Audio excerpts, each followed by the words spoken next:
शास्त्री नगर स्थित KS palace guest house में सराफा व्यापारियों की अहम बैठक हुई। सराफा व्यापारियों ने किया सुरक्षा अलर्ट, अब बिना आईडी के नहीं होगी खरीद फरोख्त। व्यापारियों ने कहा कि जहां सोना चांदी के कारोबार में बढ़ती लूट और ठगी की घटनाओं को लेकर बड़ा फैसला सराफा संगठन ने लिया है। संगठन के अध्यक्ष पुष्पेंद्र जायसवाल व अविनाश सेठ ने संयुक्त रूप से बताया कि यदि कोई व्यक्ति हिजाब, बुर्का, मास्क या हेलमेट पहनकर दुकान पर आता है तो पहले उसकी पहचान की जांच की जाएगी। आईडी प्रूफ के वेरिफिकेशन के बाद ही ग्राहक को सोना चांदी का सामान दिखाया जाएगा। बढ़ती कीमतों के चलते देश भर में हो रही आपराधिक घटनाओं को देखते हुए कदम व्यापारियों की सुरक्षा के लिए उठाया गया है। बैठक में बनारस से अविनाश सेठ, आगरा से दीपक वर्मा सहित कई प्रमुख सराफा व्यापारी मौजूद रहे। नमस्कार, आप बने रहिए उपदेश टाइम्स न्यूज के साथ। आज हम सभी सराफा व्यवसायियों ने यहाँ पर निर्णय लिया। हमारे बनारस से आए हुए अविनाश सेठ जी पूरे पूर्वांचल के ये मेन लीडर है। वहाँ पे इनकी एक आवाज़ पर पूरा पूर्वांचल इकट्ठा हो जाता है और हम लोग यहाँ पर जो हिजाब और नकाब पोश और हेलमेट पहने हुए लोग आकर यहाँ पर सराफा व्यवसायियों के यहाँ लूट और डकैती की वारदात कर रहे हैं, उससे सावधान होने के लिए हम लोगों ने सबसे अपील की है कि हम लोग किसी भी नकाब पोश और हिजाब या हेलमेट पहनाए हुए व्यक्ति को सामान नहीं दिखाएंगे।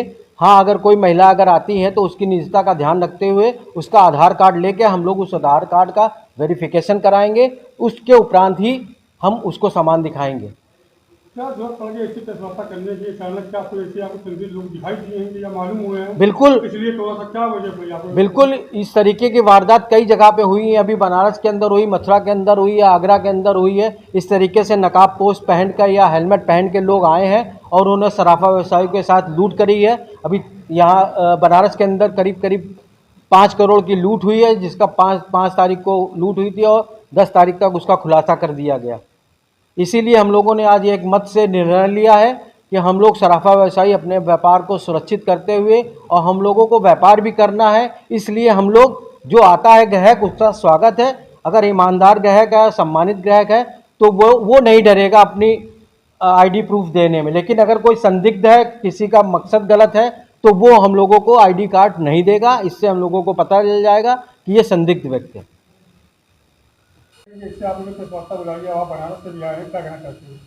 सबसे पहले तो मेरा नमस्कार आप सभी को, और मेरा नाम अविनाश कुमार सेठ है और मैं स्वर्ण व्यापारी और सुनार समाज सेवी। और एक विशेष अभियान के तहत आज हम लोगों ने यहाँ पर कानपुर व्यापार मंडल के अध्यक्ष श्री पुष्पेंद्र जायसवाल जी के नेतृत्व में एक बैठक रखी गई है, जिसमें कुछ मुद्दे हम आप लोगों के मार्फत अपने स्वर्णकार और ज्वेलर्स भाइयों के पास तक उसकी जानकारी देना चाहते हैं।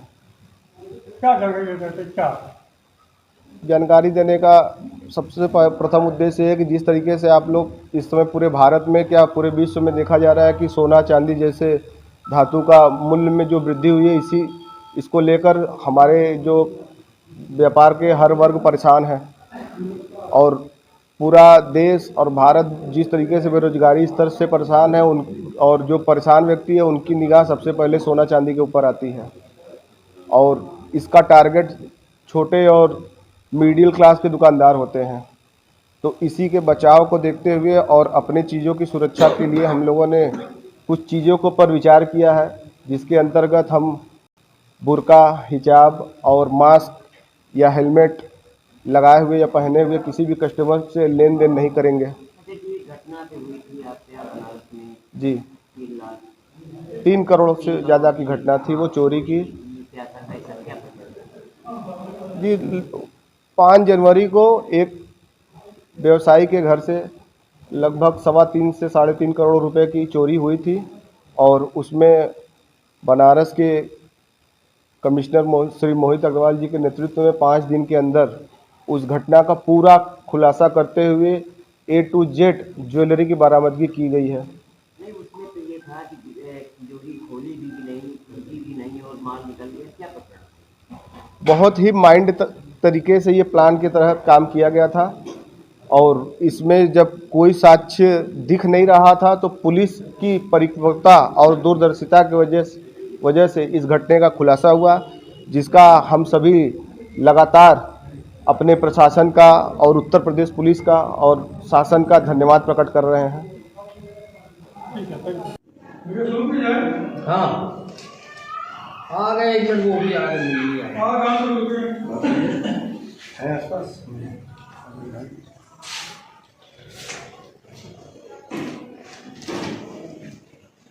भेजो।